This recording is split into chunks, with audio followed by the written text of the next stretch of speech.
This is KUGAN CASSIUS. We're at the Midland Hotel here in Manchester for a press conference for Rock and Crolla, the final one this Saturday in Bolton. With me, Eddie Hearn said it was Eddie Hearn in association with Joe Gallagher. Is that right? Well, I've applied for my promoter's licence, but unless Eddie knows I've got it already before I'm due it. But it's just great to have a show at the press conference here in Manchester. There's been a big buzz in Manchester all week, seen by the turnout of the press today and everything else. I'm really pleased for Quigg, Crolla and the Dr. Mank Paul Smith. If I ever get arrested for anything, I'm going to have you as my barrister. I genuinely think they'll just listen to you, Joe, and go, just not guilty, get the fuck out, get them out of here. Get them out of here. You can't. No, it's brilliant. Well, that's two jobs in like the space of 10 minutes. Eddie's offered me a job working for his PR if hopefully I'll never need a barrister, but no, you know. No, me neither. Hopefully you'll never be in trouble, KUGAN. Yes, of course. This is a great show this weekend, isn't it? It's got that solid show. Domestic feel to it, with potential horizons for winners, such as Eddie's talking about the winner of Crolla and Reeves, and specifically more if it is Crolla that beats him, that there could be a chance at a shot on Ricky Burns. What do you think about that, Joe? Brilliant. Listen, Crolla, he's got it before him. This is his world title fight. Gavin Reeves, number 6 in the world. That's according to the Ring magazine, Boxing News, trade papers.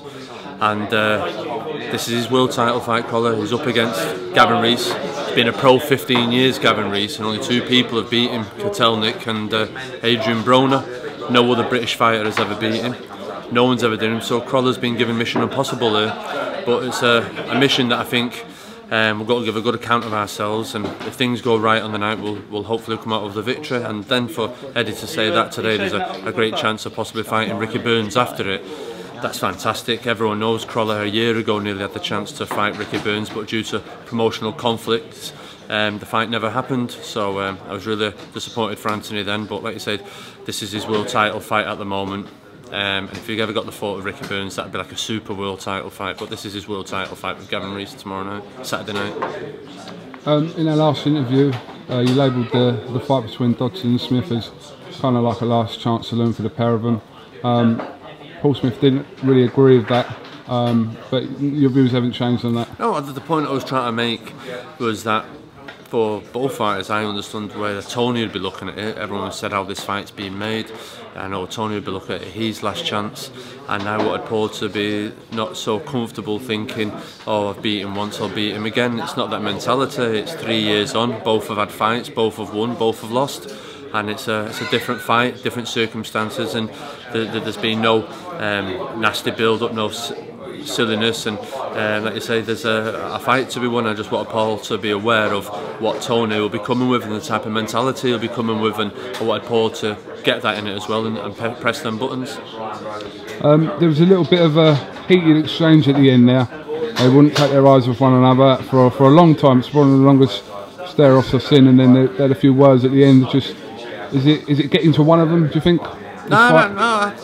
Listen, I don't know. I think some people need to have that in a fight. You remember Michael Gomez? Michael Gomez didn't have a press conference unless he stuck the nut on somebody. It was just him. It was part of his uniform. So that was it. Now, really, if that's what helps him get into the zone ready for fight night, then so be it. Scott Quigg, who's very off-putting to our right. Yeah. What are you doing? No. You ain't got a fight to worry about, Scott.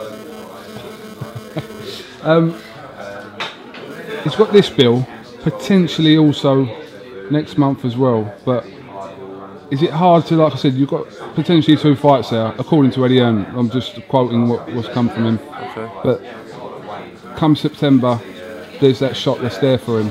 So is it hard to look that far ahead with this fight first, come Saturday? Well, there's been lots of talk of what world titles, world title opportunities, purse bids, stuff like that. What we've got to do is what's before us, and we're fighting a good Brazilian who went to France, lost a very close decision to the world ranked Jeremy Perode.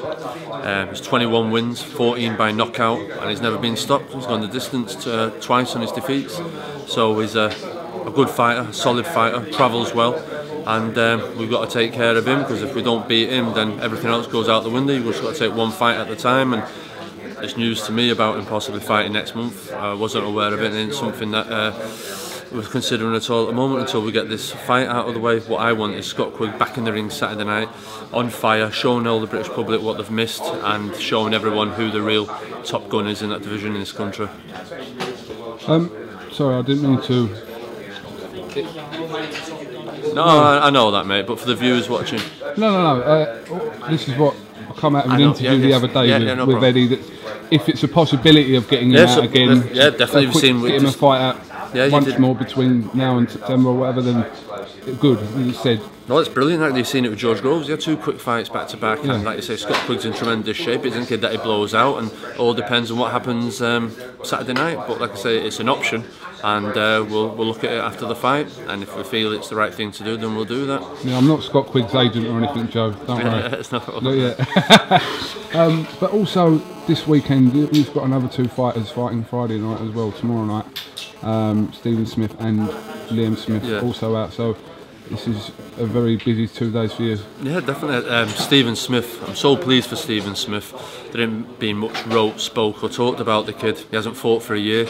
He's gone without a year's paydays. You tell me anyone in the country that's survived in a year without work and wages. That kid's done it for a year without wages.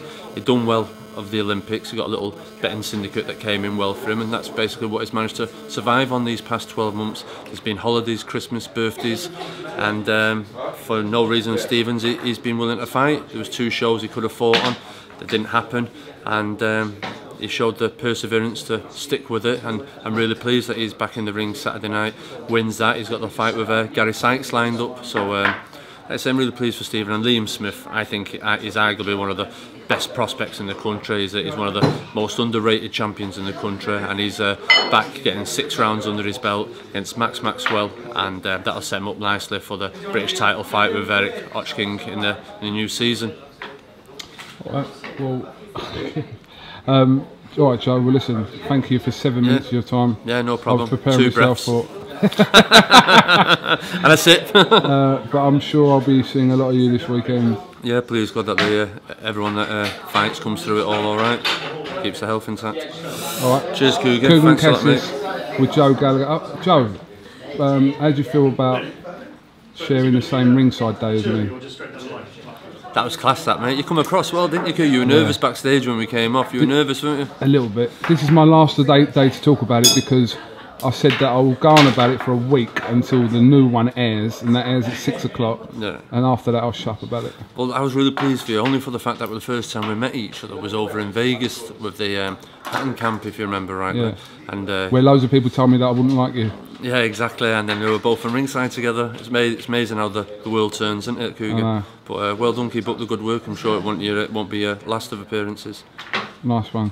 It's coming from Joe Gallagher. That's worth saying. Cheers. No, mine, hopefully. KUGAN CASSIUS with Joe Gallagher. Thank you very much.